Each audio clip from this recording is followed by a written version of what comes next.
गांव में किसना नाम के ईगो आदमी रहे। ओकरे बारे में सबसे अजीब बात ई रहे कि वो हमेशा टकला रहत रहे। नयका घिसाइल लोहा नियन ओकर चमचमात सिर देख के लोग चकरा जावे। गांव में कई गो टकले आदमी रहले, लेकिन किसना के टकला अलगे टाइप के रहे। रोज छिलल चमचमात और गरम। हाँ, गरम। जब ऊ गुस्सा होई तब ओकर टकला तावा नियन तपे लागी। एक दिन बड़कऊ चिढ़ावे लगले, कृष्णा भाई, इतना चमकावे ला टकला के आजू में एगो चिड़ई फिसल के गिर गईल। कृष्णा एक तक ओकरा के देखे लागल। धीरे धीरे ओकर माथा से धुआं निकले लागल। गांव के लोग देख के डर से कांपे लागल। बड़कऊ हंसल ना छोड़े, तू कारे टकला हा कि गरम तवा।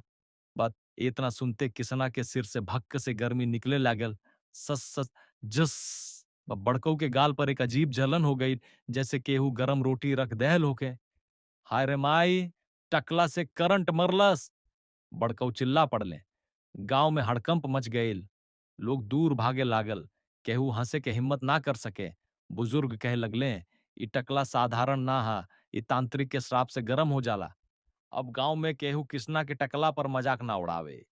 जब ऊ गुस्सा होई त लोग दूर भाग जाई, काहे कि केहू ना चाही कि बड़कऊ नियन ओकरा भी जलन हो जाए।